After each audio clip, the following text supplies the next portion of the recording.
I've often heard that it's not just where you go, it's how you get there. And that's never seemed more appropriate than in a place like Portage. In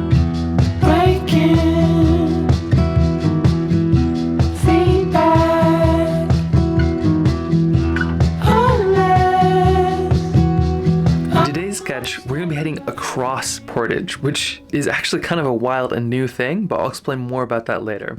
First off, we're just going to dive right into this sketch, and if you want to see where we came from in the last one, there we have Portage with kind of some spring colors. We have a bunch of icebergs, although this one is going to be summer, so there's still snow in the mountains, just maybe a few more springy colors. And if you want, you can always add in just a couple extra little bits of ice floating by, as this is probably more of a season you're actually going to see a lot of it as it starts to kind of calf off of the glacier. So now that I got a couple of those in there, it is time to dive right in. So like the other one, we're going to start with kind of some of that glacial blue, some of that nice blue ice. And we have our subject, the MV ptarmigan, right here. Bonus points if you know what MV stands for. But we are going to add just a touch of blue right to some of these glaciers, little pieces of a glacier, ice cubes really. These tiny little icebergs compared to the MV ptarmigan. And then, of course, right up here, we're going to add in just some of that blue, just to give kind of that last snow of the summer a little bit of some texture. It's funny to say the last snow of the summer, but depending on the snow year, this stuff can last almost all year long. Although that's sort of what a glacier is, isn't it? Just snow that kind of compresses and just keeps on going. Okay, and then we have the ptarmigan. So this is a really cool boat. It heads to Portage during the summer and actually gets right up close to it. It is a great way to see it over the water. And we are going to add just a little bit of some blue, just to give it kind of that lip right there. And we're going to fill in those windows and things later, so this kind of gives it some shape. But it's kind of an interesting thing because of the fact that there's actually a boat that needs to take you to Portage, because you can't actually see it from the visitor center anymore. You used to be able to, but this is one of the best ways to see it now, and it takes a bit of a trip, which is kind of new. Portage used to be all the way up here in ice. That's actually why they call it Portage. Whether it was something that you had to get on boat, or back in the day you'd actually do like this ice bridge just on foot in a really wild way.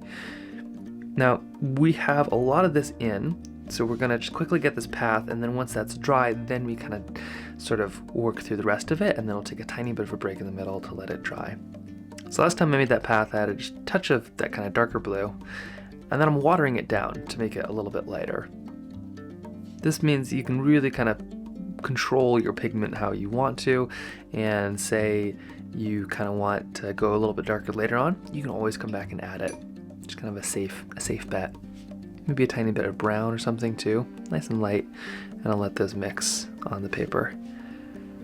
Now if you're doing all four, it's nice because you can kind of hold them up and see where you're coming from. So if you want to kind of match your colors, they will make one kind of long picture all together, which is really, really, really cool. And so with that, you can kind of see mine kind of came with some of that nice kind of dark burnt sienna, and so I'll make sure to add some of that right there as we work our way across. Okay, so I'm going to start with some of that, making sure not to touch anything too much to the MV ptarmigan, otherwise it'll just soak right in. And just a touch of that brown, that burnt sienna right here, as the rest of the mountain will be a different color to kind of highlight that. A little bit down, nice and simple and easy. And I love this part of the painting because we've already kind of gotten things dirty, you know, like there's no real worry that we're gonna mess this up because we've already put some brush strokes on the paper. We've got a little bit of that, maybe a bit of green, just to spice things up. And we are in summer now, so there is some of that lush foliage. These cliffs are full of moss. They have a lot of aspen toward the base. They have alder. It really becomes a very colorful place, especially in the summer. I'm going right up to the edge-ish. I'm going to want to add just a tiny bit more color, and of course, you can always use your other painting just to gauge, sort of see where stuff was. Looks like we got a bit of brown right here.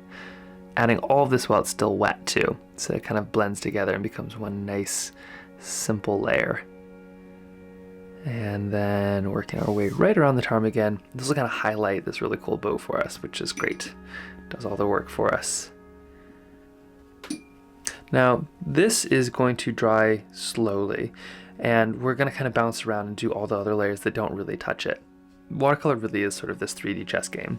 So next, I think we'll probably jump right over here to this spot, which is in the past ice, but in this case we're looking mostly kind of this exposed new sort of primary succession landscape, which is pretty cool. So we're gonna get some green. I'm just gonna add just a touch of green right here. Nice foliage. A little bit like paint by numbers almost, but a landscape. That's how I'd love to do watercolor. You basically make yourself your own coloring book and then you sort of fill it in. And if you are in Alaska or if you are on an adventure, this is a great way to do it. Maybe you don't have time for a full sketch, but just sketch it out, and then when you get back, you can kind of fill in those memories, which is so fun. I'm gonna touch up here just to see if it is in fact all dry, and it feels like it is, which is great. So now that that's dry, and I'm kind of waiting for these other pieces, I'm gonna dive in and I'm gonna paint in this little landscape right back here. We have just a touch of that snow right up here, but I'm gonna get some brown on my brush and I'm gonna fill in kind of around this snow. You can be pretty gentle on yourself here, especially these kind of far off spots. You can get a little loose if you need, especially when you got a nice subject like the ptarmigan right there. Ptarmigans are kind of a cool bird as well. They're this little tiny bird, a tiny bit smaller than a chicken, but they change color, which is really cool. And we're going to be painting with the seasons, but these birds go from white to brown and then back to white in the winter to remain camouflaged, which doesn't always work too well nowadays because Alaska's seasons are a little bit stretched and a little bit more unpredictable than they've been in the past. Because the bird actually doesn't change based on how much snow it sees, it changes based on the light. But sometimes spring comes a little earlier or later nowadays, which can be a bit of a problem for those birds. Bow, however, it does just fine. I think it stays white all year long. Okay, so we got some brown up there. Let's add a touch of green or something on the base. And then we'll add just some purple up toward that kind of melted ice stage. A little bit of water kind of moves things around if you need. A little bit of purple now. That's kind of fun. I love this part in a sketch when it all sort of feels half-baked. I've always wished that I had the bravery to sort of stop halfway through, but I really like how this looks. And I kind of want to see, I don't have the patience, so I have to see how it all comes together. Okay, a little bit of purple, and there we go. We kind of have the top of our little mountain there. In fact, you can even add a little bit of purple or brown right up to this corner as well. A little purple, and then maybe a touch of brown. Voila. Okay, so we got almost all of that. That's looking really good. But while we have everything together, let us see if we can add one little layer. So long as it's dry. That's feeling dry. Great. And we're adding kind of the light layers, and then we'll add these dark layers later. So while it's dry, I'm going to try to add this sort of dark teal that we had, which you can see in this other sketch right here. I'm going to try to add some of that, knowing that this is wet, so I really don't want this to touch. So I'm actually going to add just a tiny bit of a line, which will make it look kind of like it is actually sort of like a frothy day or something. So I'm going to mix this nice light blue. This is cerulean, I think, although any light blue will do. And then just a touch of some kind of green. Whoa, way too much green. That's why you can always just add more until you get it right. But we kind of make this nice kind of silty glacial blue. Something like that. And then I'm going to just liberally apply it right down here. A little bit to the edge. This edge I don't need to worry about too much. And then working through to avoid these icebergs that we just put in. If you don't have any icebergs, that's fine too. Sometimes it really depends on the season. Sometimes you see a bunch, sometimes you see none. It also depends on the glacier itself. Some years that glacier is just ready to kind of let some of these things come loose, and And some years, they don't really quite make it all the way down to the lake now. So a little bit of that ice right down here. And a nice icy water. And then up here, we're going to be just very, very careful. You can also just wait until this dries. This is a way simpler way. But just a touch right up there. And then I'm going to match mine pretty well, which means that I need to add a little bit of this blue, this kind of dark blue. And I'm going to add it right to the top and just let it work its way down. So I'm just going to add just a hint right up here. Oh, it looks like it's actually, I did touch those too, so it'll kind of work its way up and that's totally fine. But just a hint right up here, and that will kind of work its way down in a really cool way. And once I have this brush stroke down, I'm going to let everything dry here. But what's so cool about Portage is actually the way that things have and changed and also haven't really changed at all, even though the mode of transportation has. So I'm going to let this dry and maybe take a little bit more of a deep dive into this super dynamic lake and space. I got to learn the meaning of portage up close and personal by trying it myself. The term portage, like I said, is actually French, to portage, to move over something, to freight.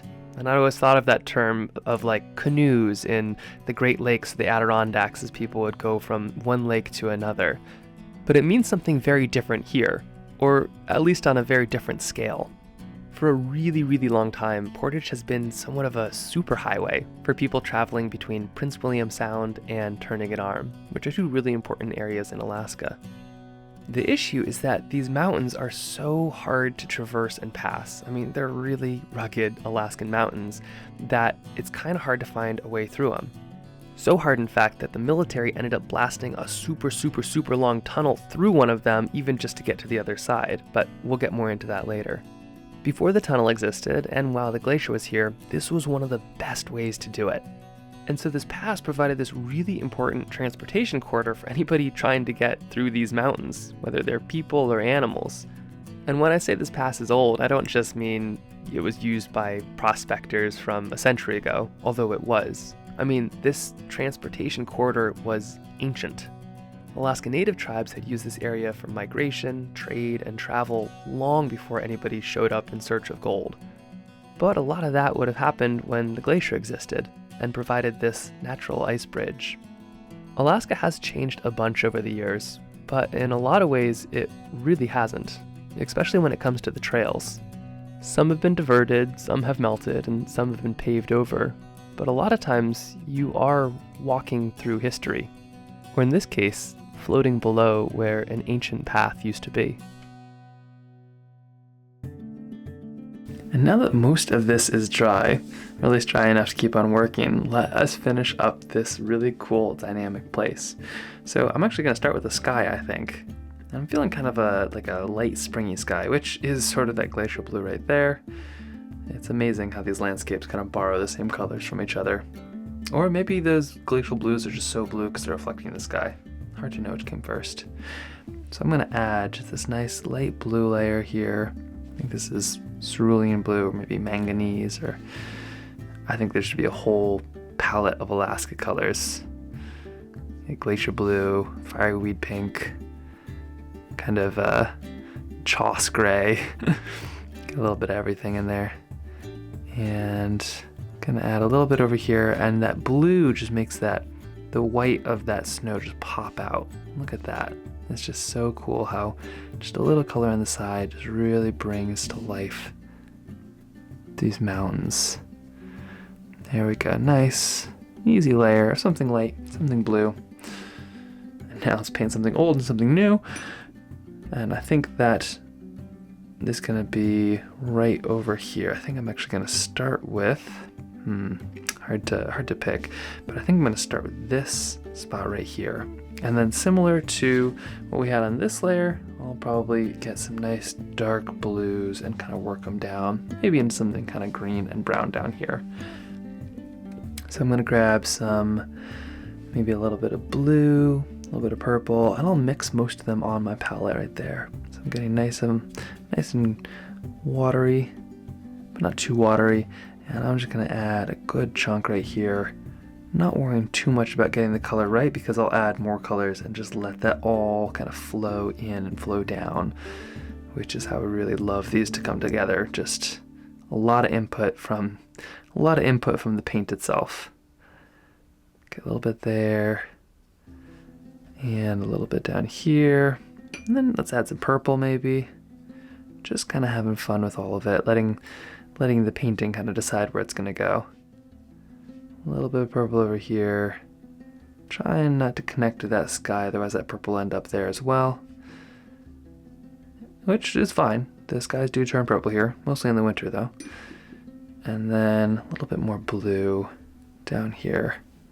This is where you get a lot of freedom in the painting. These kind of wide mountain stretches, they really can be kind of any color you feel. Now let's dive back into some of these browns. Although those alpine areas really can be pretty chilly the entire year, so it doesn't matter too much which colors you choose. You're probably right, at least somewhere. A little bit of this brown in here now, and then we'll end up with some green and then some blue right down at the bottom. A little bit here, right around the tip of the MV ptarmigan. Just a couple little lines like this. And now, if we're feeling like it, we could even add a tiny bit of blue, but I think this green is feeling pretty good to me. Maybe a tiny bit of blue if you really just want to add that contrast, but I think that looks pretty great. And there we go. Kind of this mountain. Want that last back mountain, leaving this little strip here. And this mountain I'll kind of go, probably pretty similar colors. A little bit of brown, and then purple and blue. Just reuse some of that purple up here. Ooh, that's a lot of it. But that's okay. Anytime you make like a little bit of what feels like a mistake in watercolor, you might actually end up finding you like it a whole lot more. So keep it going. I used to paint really light, just kind of because I was scared of going too dark, and I'd make these mistakes and I'd make things way too dark. And a bit of blue here now. And then when it dried, it felt perfect. And so that's sort of where all of these colors came from. And now I really paint how things feel and not so much how they look. So here we go, nice dark little bit of a mountain here, but that's totally good. We sort of want some of those little bits of contrast. And you can see just how all this is kind of coming together. Look how those two match up a little bit, which is really, really fun, because we are going to kind of work through seasons and time a little bit here as well. And now let's get this MV ptarmigan. We've got the base is sort of this dark color, as are some of the windows. So I think we'll just kind of paint all of those in as they are. I'm going to be using indigo. That's kind of my go-to dark color. I love those tones. And I'm going to be really careful, but just kind of getting those lines right down there. Nice and smooth. Easy peasy. Right down. And there's that base. And then let's fill in those windows here. Getting that perfect paint consistency. So I've got a nice sharp brush tip and not too blobby. And I'm just filling in those windows. You can paint them individually if you want, or you can kind of paint in a big block of them like this, which is what I'm going to be doing. And then you can come in later with a white colored pencil or a gel pen or whichever kind of thing you might want to use, maybe a bit of white gouache or watercolor, and you can just paint in those window frames, and that is a really cool way to add some detail without having to just meticulously try to kind of carve around them, which is what it normally takes. There we go. We've got all those windows with a tiny bit of detail coming here just in a second. And I can see right here that little bit of purple I had did mix with the sky, but that's okay. It kind of adds to the ambiance of everything. We're painting a whole lot of forms of water, and it's very hard to control those, and so that works totally fine. Now, this last little section too, before we really finish it off, if you want, you can let it dry, or you can always just add and make snow. This is sort of the beauty of Alaska in all seasons, is if you want this to be a little snowy section, here you go. Look at that, just cutting it off. Blam, snow. That way I don't have to worry about that kind of mixing in. And then I can even add a little bit more up here as well. A little bit of snow right there, a little bit right here, and maybe even add just a touch right there, kind of representing those snowshoots.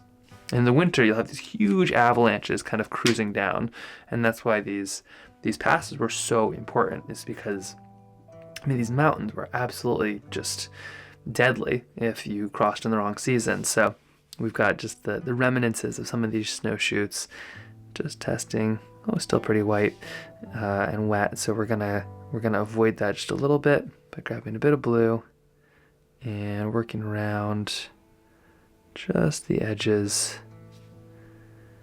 If it does mix, that's totally fine as well.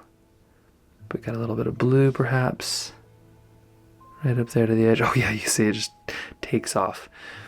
And then maybe a bit of purple right down here. Oh, there it goes. Now this is another case too. Here's round 2. If you do want this just to kind of blend in, that's totally fine too. You could even just paint in the whole edge like that's going.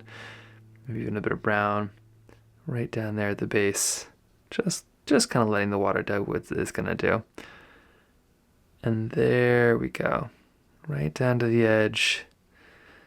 And we've got this really fun start of our journey on the way to the glacier. Maybe it's by boat, maybe it was in the past over land, but either way, we are 2 down with 2 to go. And on this next sketch, we're gonna go a little bit back in time. Breaking